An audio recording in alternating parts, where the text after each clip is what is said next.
Assalamualaikum warahmatullahi wabarakatuh. Rahayu, rahayu, rahayu. Pada kesempatan ini saya Kisamat akan menjelaskan itu masalah Curug Gong, yaitu di Desa Kaliuri, Kecamatan Kalibagur, Kabupaten Banyumas.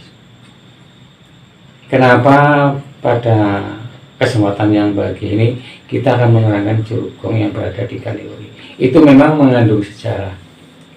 Dulu pada tahun 70-an 60 70-an ke sana 69 63 itu Curug Gong itu masih angker, masih gawat, dan ternyata di situ ada itu suatu keajaiban yang berada di situ. Curug Gong itu ada beberapa yang keistimewaan itu.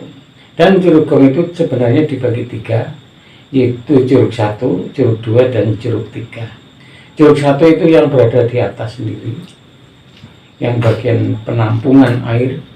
Terus Curug 2 itu adalah untuk melimpahkan air yang dari Curug 1. Di situ ada keistimewaan, yaitu pertama dulu itu di dalam Curug Gong ada penyewaan atau orang yang mau meminjamkan beberapa alat gamelan, tapi secara gaib dan bisa muncul. Dan syaratnya itu macam-macam. Dulu ada juru kuncinya, yaitu sekitar tahun 60-an sampai tahun 70-an. Nah, ini dulu cuma digelari Mori aja, dan beberapa syarat yang untuk ritual untuk pinjam daripada alat-alat gamelan atau alat-alat karawitan dulu pada waktu itu. Ya, ini makanya dinamakan Curug Gong, karena di situ adalah ada wadas yang lubang seperti gong. Dulu tempat di situ di dasar Curug 1 dan 2 itu ada beberapa lubang yang dulu untuk menyimpan alat-alat gamelan di situ. Terus ada lagi di Curug Gong itu ada beberapa untuk dulu adalah untuk medel batik. Dulu ada di situ untuk alat untuk pemedelan batik atau untuk membuat batikan di daerah situ. Itu tahun 70-an, tahun 60 sampai tahun 70. Tapi karena ada beberapa orang yang kurang jujur, terakhir tahun 71-an itu ada beberapa orang yang pinjam alat gamelan tersebut, tapi alat gamelan ini tidak dikembalikan. Makanya akhirnya yang punya gamelan itu marah, dan akhirnya tidak dimunculkan lagi sampai sekarang. Itu Curug Gong di Desa Kaliuri. Itu misteri yang sebenarnya yang waktu tahun 60-an sampai tahun 70-an. Tapi sebenarnya Curug Gong itu apa? Curug Gong itu sebenarnya taman sari yang sangat indah sekali dan rupawan, karena itu adalah dulu namanya adalah Taman Sari Cokrowardoyo.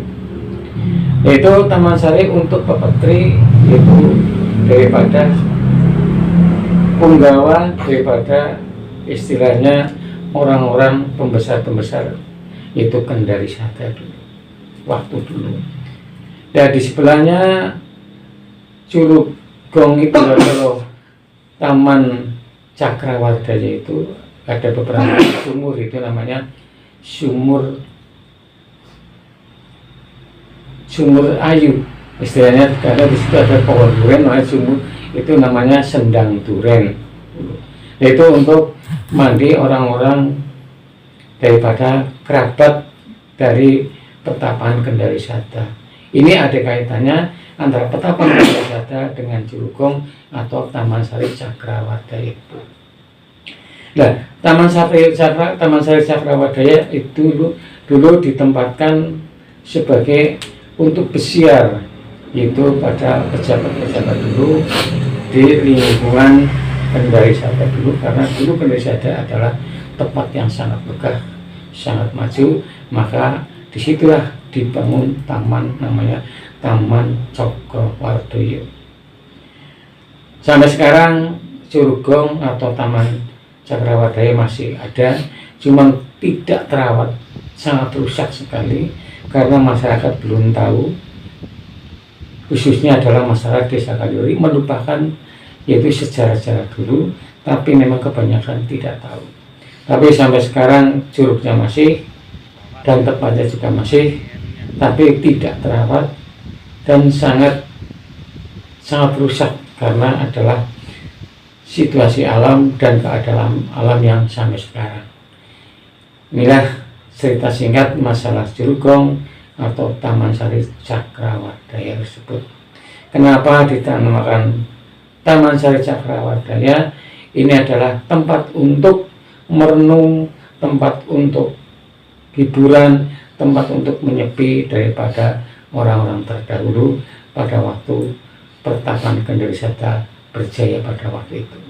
Makanya dinamakan Pertapan Cakrawardaya. Dari saya sekian, barangkali ini adalah sebagai tambahan masyarakat Desa Kaliuri dan sekitarnya dan pada masyarakat Banyumas pada umumnya untuk mengetahui sejarah daripada Curugong atau Taman Sari Cakrawardaya di Desa Kaliuri, tepatnya adalah di sebelah timur Pertapan Kendarisada. Sekian dari saya. Assalamualaikum warahmatullahi wabarakatuh.